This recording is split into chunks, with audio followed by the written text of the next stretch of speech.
السلام عليكم ورحمة الله وتعالى وبركاته. مبسملا محمدلا مسليا مسلما نحمده ونستعينه ونستغفره ونؤمن به ونتوكل عليه نعوذ بالله من شرور أنفسنا ومن سيئات أعمالنا من يهده الله فلا مضل له ومن يضلله فلا هادي له نشهد أن لا إله إلا الله نشهد أن محمدا عبده ورسوله أرسله بالحق بشيرا ونذيرا وداعيا إلى الله بإذنه سراجا منيرا سبحانك لا علم لنا إلا ما علمتنا إنك أنت العليم الحكيم أما بعد فقد قال الله تعالى في محكم تنزيل والفرقان العليم أعوذ بالله السميع العليم بسم الله الرحمن الرحيم قل إن كنتم تحبون الله فاتبعوني يحببكم الله ويغفر لكم ذنوبكم والله غفور رحيم. صدق الله مولانا العليم. قال نبينا صلى الله عليه وسلم أنت مع من أحببت. صدق الله مولانا العليم. صدق رسوله النبي الكريم ونحن على ذلك من الشاهدين والشاكرين والحمد لله رب العالمين. புகழ் அனைத்தும் இரட்சகன் அல்லாஹ்விற்கே உரித்தாகட்டும். பூமான் நபி ஸல்லல்லாஹு அலைஹி வஸல்லம் அவர்களின் மீதும் அருமை நாயகம் ஸல்லல்லாஹு அலைஹி வஸல்லம் அவர்களின் குடும்பத்தார்கள் மீதும் பெருமானார் ஸல்லல்லாஹு அலைஹி வஸல்லம் அவர்களின் தோழர்கள் சஹாபாக்களின் மீதும் தாபீன்கள் மீதும் தபா தாபீன்களின் மீதும் நல்லவர்கள் நாதாக்கள் உலகத்திலே வாழ்ந்து கொண்டிருக்கக்கூடிய மூமினான முஸ்லிமான ஆண் பெண் இரு சாரார்கள் மீதும் குறிப்பாக ஜும்மாவிற்கு வந்திருக்கக்கூடிய உங்களின் மீதும் வரவிருக்கக்கூடிய அவர்களின் மீதும் என் மீதும் அல்லாஹுவின் கருணையும் சாந்தியும் சமாதானமும் என்றென்றும் நின்று நிலவட்டுமாக. கண்ணியத்திற்குரியவர்களே, அல்லாஹுவின் நல்லடியார்களே, ரபியுல் ஆகிர் மாதத்தின் 2வது வெள்ளிக்கிழமையிலே நாம் வீற்றிருக்கிறோம். வலிமார்களின் நினைவு மாதத்திலே நாம் இருந்து கொண்டிருக்கிறோம். அல்லாஹு ஜல்ல ஷானஹு தஆலா அவனுடைய அருட்கொடைகள் அனைத்தையுமே நமக்கு அல்லாஹ் அருள் பாலிப்பானாக. கண்ணியத்திற்குரியவர்களே, அல்லாஹுவின் நல்லடியார்களே, கடந்த 27/9/25வது நாள் எல்லோருக்கும் நினைவு இருக்கும். கரூரிலே ஏற்பட்ட சனிக்கிழமை அன்று மக்களின் நெரிசலினால் 41 பேர்கள் இறந்து போன விஷயங்கள் எல்லாம் செய்திகளிலே நாம் படித்தோம். உலகம் முழுக்க அதை பார்த்து இப்படியும் இருக்கிறார்கள் என்பதை எல்லாம் எல்லோரும் செய்திகளிலே படித்தை நாம் பார்த்து கொண்டிருக்கிறோம். கரூரில் நடைபெற்ற பிரச்சார கூட்டத்திலே ஏற்பட்ட நெரிசலிலே நிறைய பேர்கள் நடந்த இடத்திலேயே இறந்து போனார்கள். சிலர்கள் மருத்துவமனையிலே அனுமதிக்கப்பட்டு மருத்துவம் பயனளிக்காமல் இறந்து போனார்கள் என்ற செய்திகளை எல்லாம் நாம் ஊடகங்கள் வழியாக படித்துக் கொண்டுதான் இருக்கிறோம். சம்பவம் நடந்தது நமக்கு நோக்கம் அல்ல. சம்பவத்தை பற்றி சொல்வதற்கு இங்கே நேரம் இல்லை. அவர்களை பேசுவதற்கு நமக்கு எந்த ஒரு ஆதாரங்களும் இல்லை, பேச வேண்டிய அவசியங்களும் இல்லை. ஆனால் வருத்தப்பட வேண்டிய விஷயங்கள் இருக்கிறது. இது நெரிசலினால் ஏற்படுகின்ற இந்த மரணத்திற்கு என்ன காரணங்கள் என்பதை பற்றி இஸ்லாம் என்ன சொல்லுகிறது என்பதை மட்டும் நாம் பார்ப்போம். கண்ணியத்திற்குரியவர்களே, இந்த சம்பவத்திலே நிறைய உண்மை செய்திகளும் பொய் செய்திகளும் நடமாடியது, வலம் வந்து கொண்டிருந்தது. சந்தர்ப்பத்தை அவர்கள் ஏற்படுத்தி இந்த நேரத்திலே சிலர்களை தாக்கினார்கள், சிலர்களை அவர்கள் ஏசினார்கள். இங்கே நோக்கம் என்னவென்று சொன்னால், இஸ்லாம் என்ன சொல்லுகிறது? கூட்ட நெரிசல்களிலே பொதுவாகவே இந்திய கணக்கெடுப்பிலே சொல்லப்படுகிறது 2025ஆம் வருடத்திலே கூட்ட நெரிசலில் இறந்து போனவர்களின் பட்டியலிலே 100 பேர்கள் இறந்து போனார்கள் என்று பிபிசி செய்தியின் மூலமாக நமக்கு அறிவிக்கப்படுகிறது. கண்ணியமானவர்களை, இப்படிப்பட்ட கூட்டங்கள் நெரிசல்கள் ஏற்படும் பொழுது பலத்த பாதுகாப்புகளை தர வேண்டும் என்பதை பெருமானார் ஸல்லல்லாஹு அலைஹி வஸல்லம் நமக்கு சொல்லித் தருகிறார்கள்.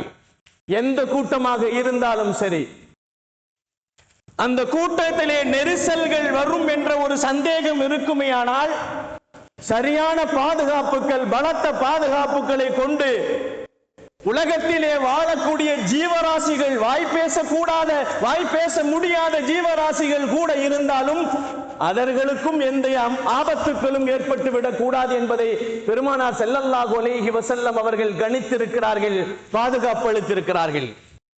கண்ணியமானவர்களே, அல்லாஹுவின் நல்லடியார்களே, அபூபக்கர் இப்னு ஹஸம் ரலியல்லாஹு தஆலா அவர்கள் அறிவிப்பார்கள், ஒருமுறை போர்க்களத்திற்காக வேண்டி சென்று விட்டு சஹாபாக்கள் எல்லாம் கூட்டமாக வந்து கொண்டிருக்கிறார்கள்.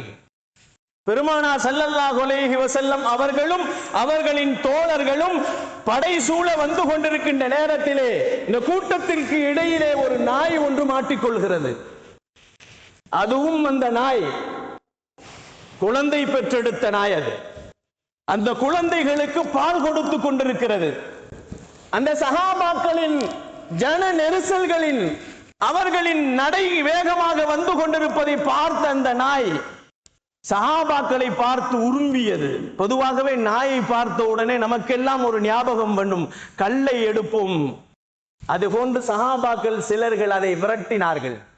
அருமை நாயகம் ஸல்லல்லாஹு அலைஹி வஸல்லம் அவர்கள் படைக்களமாக இருக்கக்கூடிய சஹாபாக்களிடத்திலே பார்த்து சொன்னார்கள், இந்த நாயை நீங்கள் விரட்டாதீர்கள். நீங்கள் நடந்து வரக்கூடிய நெரிசலின் காரணமாக அந்த நாய் சாகடிக்கப்படக்கூடாது என்பதற்காக வேண்டி பெருமானார் ஸல்லல்லாஹு அலைஹி வஸல்லம் அவர்கள் சுராக்கா என்ற ஒரு சஹாபியை அந்த நாயை பாதுகாப்பதற்காக வேண்டி அந்த இடத்திலே நிற்க வைத்தார்கள். பெருமானாருடைய ஆட்சி காலத்திலே ஒரு வாய் இல்லாத ஜீவனுக்கு கூட எந்த இடையூறுகளும் ஏற்பட்டு விடக்கூடாது, நெரிசலின் மூலமாக சாகடிக்கப்படக்கூடாது என்பதைத்தான் அருமை நாயகம் ஸல்லல்லாஹு அலைஹி வஸல்லம் அவர்கள் எந்த உயிருக்கும் ஆபத்துக்கள் வரக்கூடாது என்பதை பெருமானார் ஸல்லல்லாஹு அலைஹி வஸல்லம் இந்த சமூகத்திற்கு தந்திருக்கிறார்கள். பெருமானார் ஸல்லல்லாஹு அலைஹி வஸல்லம் இப்படி உயிருள்ள எந்த மனிதர்களாக இருந்தாலும் மிருகங்களாக இருந்தாலும் அவைகளுக்கு நாம் பாதுகாக்க நியமிக்கப்பட்டார்கள். பெருமான் ஸல்லல்லாஹு அலைஹி வஸல்லம் பாதுகாப்பு அளித்தார்கள் என்பது உண்மையான செய்திகள். இது போன்று நிறைய நிகழ்வுகள் நடந்திருக்கிறது. கரூரிலே நடந்தது போன்று நிறைய நிகழ்வுகள் தமிழ்நாட்டிலே சில இடங்களிலே நடந்திருக்கிறது. அந்த நிகழ்வுகளிலே நெரிசல்களும் இருந்திருக்கிறது. அதிலே அந்த கூட்டம் நடக்குகின்ற நேரத்தில் பல இஸ்லாமியர்கள் ஆண்களும் பெண்களும் அங்கே மீடியாக்களுக்கு தங்களுடைய பேட்டிகளை சொன்னதையும் நாம் பார்த்திருக்கிறோம், கேட்டிருக்கிறோம். கண்ணியத்திற்குரியவர்களை, அல்லாஹ்வின் நல்லடியார்களே, அவர்கள் சொல்லும் பொழுது எங்கள் தலைவர் அவர்தான், எங்கள் தளபதி அவர்தான், எங்கள் உயிர் மூச்சு அவர்தான். அவர்கள் சொல்லக்கூடிய வார்த்தைகளை பாருங்கள், அவரை பார்த்தாலே எங்களுக்கு போதும், நிம்மதி கிடைத்துவிடும் என்று சொல்லுவார்கள். அவர்கள் சொன்ன பேட்டிகள் தான் இவைகள் எல்லாம். அவர்களை பார்த்தால் எங்களுக்கு பாக்கியம் என்று சொல்லுவார்கள். கண்ணியமானவர்களை, அல்லாஹ்வின் நல்லடியார்களே, அவர்களுக்காக எங்கள் பிள்ளைகளை எல்லாம் நாங்கள் அழைத்து வந்திருக்கிறோம் என்று சொல்லுவார்கள். அல்லாஹு ஜல்லஷானஹு தஆலா யாரை பிரிய கொள்ள வேண்டும், யாரை ரசிக்க வேண்டும் என்பதை எல்லாம் அல்லாஹ் குர்ஆனிலே சொல்லித் தருகிறார். இது போன்று இன்னும் அவர்கள் சொல்லுகின்ற நேரத்திலே, மீடியாக்களில் அவர்கள் சொல்லுகின்ற வார்த்தைகளை பார்க்குகின்ற நேரத்திலே, ஒரு பெண்மணி புர்காவை அணிந்து கொண்டு சொல்லக்கூடிய வார்த்தைகள் அந்த பெண்ணிடத்திலே கேட்கப்படுகிறது. உன்னுடைய வருங்கால கணவன் எப்படி இருக்க வேண்டும் என்று நீ பிரியப்படுகிறாய் என்று கேட்குகின்ற நேரத்திலே அந்த பெண்மணி எல்லோருக்கும் முன்னால் புர்காவை போட்டுக்கொண்டு வெட்கமில்லாமல் இஸ்லாமிய பெண்மணி என்பதை கூட மறந்துவிட்டு விஜயை போன்று இருக்க வேண்டும் என்று சொன்ன வார்த்தைகளை எல்லாம் மீடியாக்கள் இன்னும் சொல்லிக் கொண்டுதான் இருக்கிறார். கண்ணியமானவர்களே, நபிகள் நாயகம் ஸல்லல்லாஹு அலைஹி வஸல்லம் அவர்கள் நமக்கு என்ன சொல்லி தருகிறார்கள் என்பதை நாம் கொஞ்சம் கவனமாக கேட்க வேண்டிய காலகட்டத்திலே நாம் இருந்து கொண்டிருக்கிறோம். கண்ணியமானவர்களே, நாட்டுக்கு நல்லது செய்ய வேண்டும் என்று நினைக்கின்ற கட்சி தலைவர்கள், நடிகர்கள், யாராக இருந்தாலும் சரி, நாட்டுக்கு நல்லது செய்ய வேண்டும், நாட்டு மக்களுக்கு நலன் செய்ய வேண்டும் என்று நினைக்கக்கூடியவர்கள் முதலிலே நபிகள் நாயகம் ஸல்லல்லாஹு அலைஹி வஸல்லம் அவர்களின் வரலாறுகளை படிக்க வேண்டும். அவர்களை போன்றே நடக்க வேண்டும், அதற்கு பின்னால் தான் ஆட்சிக்கு வர வேண்டும் என்பதை நபிகள் நாயகம் ஸல்லல்லாஹு அலைஹி வஸல்லம் நமக்கு சொல்லி காட்டுவார்கள். இந்த சமூகத்திலே நாம் பார்க்கிறோம், மக்கள் பெருமளவிலே நடிகர்கள், பாடகர்கள், பாடகிகள், விளையாட்டு வீரர்கள் இவர்களைத்தான் அவர்களின் முன்னோடிகளாக, முன்மாதிரிகளாக ஆக்கிக் கொள்வதை நாம் பார்த்து கொண்டிருக்கிறோம். எந்த அளவிற்கு என்று சொன்னால் அவர்களின் பெயர்களைத்தான் நம் பிள்ளைகளுக்கு சூட்டுகிறோம். நடிகர்களின் பெயர்களை சூட்டுகிறோம், விளையாட்டு வீரர்களின் பெயர்களை சூட்டுகிறோம். அது மட்டுமல்ல, அவர்கள் எப்படி ஆடைகள் அணிகிறார்களோ அதுபோன்று ஆடை அணிகிறோம். அவர்கள் எப்படி முடியை வெட்டுகிறார்களோ அதுபோன்று வெட்டுகிறோம். அவர்கள் எப்படி மீசையை வைக்கிறார்களோ அதுபோன்று மீசையை வைக்குகிறோம். அவர்கள் எப்படி தாடிகள் ஒதுக்குகிறார்களோ அதுபோன்று தாடியை நாம் ஒதுக்குகிறோம். கண்ணியமானவர்களே, அல்லாஹுவின் நல்லடியார்களே, எல்லா ரசிகர்களையும் ரசித்து அதுபோன்றே இருக்க வேண்டும் என்று அவர்களின் செயல், சொல் இவைகள் அனைத்தையுமே செய்துவிட்டு நபிகள் நாயகம் ஸல்லல்லாஹு அலைஹி வஸல்லம் அவர்களின் சொல்லுக்கும் செயலுக்கும் புறம்பாக நடந்து கொண்டிருப்பதை இன்றைய இஸ்லாமியர்கள் செய்யக்கூடிய விஷயத்தை சொல்லும் பொழுது வெட்கமாக இருக்கிறது. கண்ணியமானவர்களே, அல்லாஹுவின் நல்லடியார்களே, ஒரு உண்மையான முஸ்லிமை பற்றி பெருமானார் ஸல்லல்லாஹு அலைஹி வஸல்லம் சொல்லும் பொழுது ஒரு உண்மையான முஸ்லிம் எப்படிப்பட்டவன் என்பதை அல்லாஹ் குர்ஆனிலே சொல்லும் பொழுது, குல் நபியே நீங்கள் சொல்லுங்கள், இன் குன்தும் துஹிப்பூனல்லாஹ், அல்லாஹ் உங்களை நேசம் வைக்க வேண்டும் என்று சொன்னால், அல்லாஹுவின் நீங்கள் நேசமுள்ளவர்களாக மாறி போக வேண்டும் என்று சொன்னால், அல்லாஹுவின் ரசிகர்களாக நீங்கள் மாறி போக வேண்டும் என்று சொன்னால், ஃபத்தபியூனி, என்னை நீங்கள் பின்பற்றுங்கள் என்று சொல்லுங்கள் என்று அல்லாஹ் சொல்லுகிறான். யுஹிப்புக்குமுல்லாஹ், நீங்கள் என்னை பின்பற்றினால் அல்லாஹ் உங்களை பிரியப்படுவான் என்று அல்லாஹ் திருவசனத்திலே சொல்லி காட்டுகிறான். நபிகள் நாயகம் ஸல்லல்லாஹு அலைஹி வஸல்லம் அவர்கள் நமக்கு ஒரு ஹதீஸிலே சொன்னார்கள், அந்த மாமன் அஹபப்த, நீங்கள் யாரை பிரியப்படுகிறீர்களோ நாளை மறுமையிலே சொர்க்கத்தில் அவர்களோடு தான் இருப்பீர்கள் என்று சொன்னார்கள். நடிகர்களை பிரியப்பட்டால் நடிகர்களோடு நரகத்தில் இருப்பீர்கள், நபியை பிரியப்பட்டால் சுவனத்திலே நபியோடு இருப்பீர்கள் என்ற வார்த்தையை தான் பெருமானார் ஸல்லல்லாஹு அலைஹி வஸல்லம் அவர்கள் அந்த மஅமன் அஹபப்த என்று சொன்னார்கள். பெருமான் ஸல்லல்லாஹு அலைஹி வஸல்லம். அன்பிற்கினியவர்களே, இன்று யாரின் மீது பிரியம் இருக்கிறது, யாரை நாம் ரசித்துக் கொண்டிருக்கிறோம், யாரின் ரசிகர்களாக இருக்கிறோம் என்பதை கொஞ்சம் உள்ளத்தை திருப்பி போட்டு பார்ப்போம். கண்ணியமானவர்களே, அல்லாஹுவின் நல்லடியார்களே, அல்லாஹுவின் நேசத்தை நீங்கள் விரும்பினால் நபிகளை பின்பற்றுங்கள், அல்லாஹ் உங்களை நேசிப்பான்.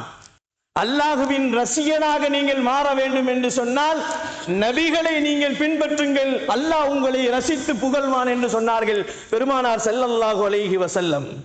அருமைநாயகம் ஸல்லல்லாஹு அலைஹி வஸல்லம் சொன்னார்கள், உங்கள் குழந்தைகளுக்கு நீங்கள் சொல்லித்தாருங்கள், நாயகத்தின் நேசத்தை சொல்லித்தாருங்கள், நாயகத்தின் சுன்னத்தை சொல்லித்தாருங்கள், நாயகத்தின் குடும்பத்தை பற்றி சொல்லித்தாருங்கள், அஹ்லுல் பைத்தை சொல்லித்தாருங்கள்.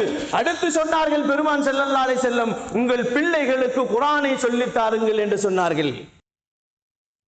சஹாபாக்கள், இமாம்கள், நவலிமார்கள், நிறைய இறைநேசர்கள் எல்லாம் நாயகம் பெருமான் ஸல்லல்லாஹு அலைஹி வஸல்லம் அவர்களின் தீவிர ரசிகர்களாக இருந்தார்கள் என்பது வரலாறு. பெருமானார் ஸல்லல்லாஹு அலைஹி வஸல்லம் அவர்களை ரசித்தவர்கள் வலிமார்கள், ரசித்தவர்கள் சஹாபாக்கள், ரசித்தவர்கள் தாபியீன்கள், தபா தாபியீன்கள், இமாம்கள். இவர்கள் எல்லாம் பெருமானாரை ரசித்தவர்கள், ரசிகர்கள் என்பதாக சொல்லப்படுகிறது. அலி ரலியல்லாஹு இடத்துல ஒரு மனிதர் வந்து கேட்கிறார், நீங்கள் பெருமானாருடைய தோழர் என்று சொல்லுகிறீர்கள் அல்லவா, பெருமானாரை எந்த அளவிற்கு நீங்கள் ரசிக்கிறீர்கள், அவர்களை எந்த அளவிற்கு பிரியப்படுகிறீர்கள் என்று கேட்டார்கள். அப்பொழுது அலி ரலியல்லாஹு தஆலா அவர்கள் சொன்னார்கள், அழகான முறையிலே சொன்னார்கள், உலகத்திலே நான் என் உயிரை விடவும் எங்கள் நாயகம் ஸல்லல்லாஹு அலைஹி வஸல்லம் அவர்களை பிரியப்படுகிறேன். நான் சம்பாதித்த சொத்துக்களை விடவும், என்னை பெற்ற பெற்றோர்களை விடவும், நான் பெற்றெடுத்த பிள்ளைகளை விடவும், என்னை நம்பி வந்த மனைவியை விடவும், உலகத்திலே எதுவெல்லாம் எனக்கு ஆசையாக, அன்பாக, பாசமாக இருக்கிறதோ அவைகளை அனைத்தை விடவும் பெருமானாரை நாங்கள் மிக பிரியப்படுகிறோம். கடுமையான தாகத்திலே குளிர்ந்த பானத்தை குடிப்பதை விட பெருமானார் ஸல்லல்லாஹு அலைஹி வஸல்லம் அவர்களை நாங்கள் பிரியப்படுகிறோம் என்று அலி ரலியல்லாஹு அவர்கள் சொன்னதாக வரலாறுகளிலே எழுதப்படுகிறது. கண்ணியமானவர்களே, அல்லாஹுவின் நல்லடியார்களே, உருவா ரலியல்லாஹு தஆலா அவர்கள் அறிவிப்பார்கள், அல்லாஹுவின் மீது சத்தியமாக பெருமானார் ஸல்லல்லாஹு அலைஹி வஸல்லம் அவர்களின் மீது சஹாபாக்கள் வைத்திருந்த அன்பும் அவர்களை ரசித்த அவர்களின் ரசிகர்களாக இருந்த சஹாபாக்களின் நிலைமைகளை பற்றி சொல்லும் பொழுது, பெருமானார் ஸல்லல்லாஹு அலைஹி வஸல்லம் அவர்கள் எச்சில் துப்பினால் அந்த எச்சில் கீழே விழாது. சஹாபாக்களின் யாராவது ஒருத்தருடைய கைகளில் தான் வந்து விழும். அதை பிடித்து அவர் முகத்திலே தடவிக் கொள்வார்கள்.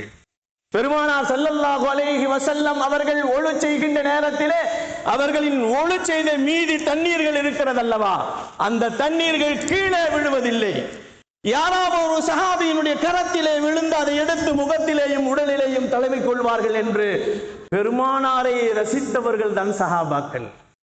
இன்றைய இருக்கக்கூடிய ரசிகர்களின் மூலமாக உயிரைத்தான் கொடுக்க முடியும். சிலர்கள் இப்படியும் சொல்வார்கள், என் உடல் மண்ணுக்கு, என் உயிர் விஜய்க்கு, என் உடல் மண்ணுக்கு, என் உடல் ரஜினிக்கு என்று சொல்லும் எத்துணை இஸ்லாமிய இளைஞர்களை நாம் பார்த்து கொண்டிருக்கிறோம். யோசித்து பாருங்கள். கண்ணியமானவர்களே, நபிகள் இதைத்தான் சொல்லி தந்தார்களா? அருமை நாயகம் ஸல்லல்லாஹு அலைஹி வஸல்லம் அவர்கள் எதை சொன்னாலும் உடனே கட்டுப்படுவார்கள் சஹாபாக்கள். அதுதான் ஒரு ரசிகனுக்கு அர்த்தம். கண்ணியத்திற்குரியவர்களே, அல்லாஹுவின் நல்லடியார்களே, பெருமானார் சொன்ன சொல்லுக்கு உடனே கட்டுப்படுவார்கள். அதை செய்வதற்கு போட்டி போடுவார்கள். தொழுகுங்கள் என்று சொன்னால் பெருமானார் ஸல்லல்லாஹு அலைஹி வஸல்லம் சொன்னது போன்று தொழுகுவார்கள். ஒருவர் கூட தொழாமல் இருக்க மாட்டார்கள். மதுவை விட்டு விடுங்கள் என்று சொன்னார்கள் பெருமான் ஸல்லல்லாஹு அலைஹி வஸல்லம் அவர்கள். மதீனாவின் தெருக்கள் எல்லாம் மது ஆறுகளாக ஓடும் அளவிற்கு மதுபானைகளை எல்லாம் உடைத்து எரிந்தவர்கள் சஹாபா பெருமக்கள். பெருமானாரின் மீது கொண்டிருந்த அன்பும் ரசனையும் தான் அது மிக முக்கியமாக இருந்தது என்று சொல்லப்படுகிறது. அருமை நாயகம் ஸல்லல்லாஹு அலைஹி வஸல்லம் அவர்களை பார்க்கும் பொழுது கூட சஹாபாக்கள் கூர்ந்து பார்க்க மாட்டார்களாம். கூர்ந்து பெருமானார் ஸல்லல்லாஹு அலைஹி வஸல்லம் அவர்களை நேருக்கு நேராக பார்க்க மாட்டார்களாம். அப்படி பார்த்தால் ஏதாவது பாவம் ஏற்பட்டு விடுமோ என்று நினைப்பார்கள் என்று சொல்லப்படுகிறது. பெருமானார் ஸல்லல்லாஹு அலைஹி வஸல்லம் அவர்கள் சொல்லக்கூடிய எந்த செயல்களை இருந்தாலும் துணிவோடு செய்வார்கள். அதிலே சந்தேகம் கேட்க மாட்டார்கள். பெருமானார் செய்யுங்கள் என்று சொன்னால் அது எதுவாக இருந்தாலும் செய்து விடுவார்கள். கண்ணியத்திற்குரியவர்களே, தல்ஹா ரலியல்லாஹு தஆலா அவர்கள் ஒரு முறை பெருமானாரிடத்துல வந்து சொன்னாங்க, நாயகமே, நீங்கள் எதை சொன்னாலும் நான் அதற்கு கட்டுப்படுவேன், அதற்கு மாறு செய்ய மாட்டேன்.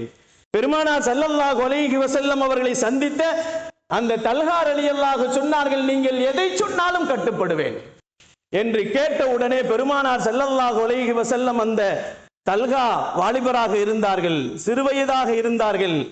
அவர்கள் வைத்திருக்கக்கூடிய நீங்கள் சொல்லக்கூடிய வார்த்தையை மீற மாட்டேன் என்ற அவர்களின் வார்த்தை உறுதியை பார்த்த பெருமான் ஸல்லல்லாஹு அலைஹி வஸல்லம் அவர்கள் அவர்களை பார்த்து சொன்னார்களாம், உங்களுடைய தந்தையை நீங்கள் கொலை செய்து விடுங்கள் என்று சொன்னார்களாம். தல்ஹா ரலியல்லாஹு அவர்களை பார்த்து சொன்னார்களாம், என் மீது நீங்கள் நான் சொல்வதை கட்டுப்படுகிறேன் என்று சொல்லுகிறீர்கள் அல்லவா? அவரை சோதிப்பதற்காக வேண்டி பெருமானார் ஸல்லல்லாஹு அலைஹி வஸல்லம் சொன்னார்களாம், உங்கள் தந்தையை கொல்லுங்கள் என்று சொன்னார்களாம். தல்ஹா ரலியல்லாஹு அவர்கள் உடனே கிளம்பினார்கள். வாளை எடுத்துக்கொண்டு தன் தந்தையை வெட்டுவதற்கு போனார்கள். அருமை நாயகம் ஸல்லல்லாஹு அலைஹி வஸல்லம் தல்ஹா என்று அழைத்து தன் பக்கத்திலே உட்கார வைத்துக் கொண்டு பெருமானார் ஸல்லல்லாஹு அலைஹி வஸல்லம் அவர்கள் தன்னுடைய சஹாபாக்கள் தன் மீது எவ்வளவு அன்பு வைத்திருக்கிறார்கள், தங்களை எவ்வளவு ரசிக்கிறார்கள் என்பதை சஹாபாக்களுக்கு மத்தியிலே காட்டினார்கள் என்பதாக வரலாறு. கண்ணியத்திற்குரியவர்களே, அல்லாஹுவின் நல்லடியார்களே, தல்ஹா ரலியல்லாஹு அவர்களின் நிலைமைகளை பற்றி சொல்லப்படுகிறது. அவர்கள் மரணப்படுக்கையிலே இருக்கிறார்கள். தல்ஹா ரலியல்லாஹு அவர்கள் மரணப்படுக்கையிலே இருக்குகின்ற நேரத்திலே அன்று இரவு பெருமானார் ஸல்லல்லாஹு அலைஹி வஸல்லம் அவர்களை போய் பார்த்து விட்டு வரார்கள். அவர்களை போய் பார்த்து விட்டு உடல் நலம் விசாரித்து விட்டு பெருமானார் ஸல்லல்லாஹு அலைஹி வஸல்லம் மற்ற சஹாபிகளிடத்திலே சொல்லுகிறார்கள், தல்கா இன்றைய இரவிற்கு இறந்து போய் விடுவார். அவர் நிலைமை எப்படித்தான் இருக்கிறது?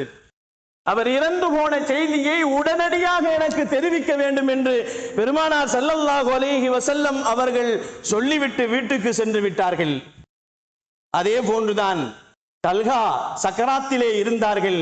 கொஞ்ச நேரத்திற்கு பின்னால் சஹாபாக்களுக்கு மத்தியிலே அவர்கள் தன்னினைவு பெற்று அவர்கள் வந்த நேரத்திலே சொன்னார்கள், நான் இன்று இரவு இறந்து போவேன். அவர்களும் சொல்லுகிறார்கள். தல்கா ரலியல்லாஹு சொன்னார்கள், நான் இறந்து போவேன். நான் இறந்து போன செய்தியை நபிகள் நாயகம் ஸல்லல்லாஹு அலைஹி வஸல்லம் அவர்களுக்கு சொல்லக்கூடாது. ஏனென்று சொன்னால், நான் இறந்து போவது அகால நேரம், இரவு நேரத்திலே இறந்து போவேன். அந்த நேரத்திலே பெருமானார் என்னை பார்ப்பதற்காக வேண்டி வருகின்ற நேரத்தில் எதிரிகளின் மூலமாக ஏதாவது சம்பவங்கள் நடக்க ஒரு வாய்ப்பு இருக்கிறது. அதனால் பெருமானாருக்கு சொல்லாதீர்கள் என்று சொன்னார்கள். தல்கா ரலியல்லாஹு இரவு இறந்து போனார்கள். அவர்களை குளிப்பாட்டினார்கள், கஃனிட்டார்கள், தஃபன் செய்து விட்டார்கள். பெருமானாருக்கு செய்தி சொல்லவில்லை. மறுநாள் காலையிலே பெருமானார் ஸல்லல்லாஹு அலைஹி வஸல்லம் அவர்கள் பள்ளிக்கு வந்த உடனே தல்ஹாவின் நிலைமை என்ன என்று கேட்டார்கள் பெருமான் ஸல்லல்லாஹு அலைஹி வஸல்லம். பெருமானார் ஸல்லல்லாஹு அலைஹி வஸல்லம் கேட்ட உடனே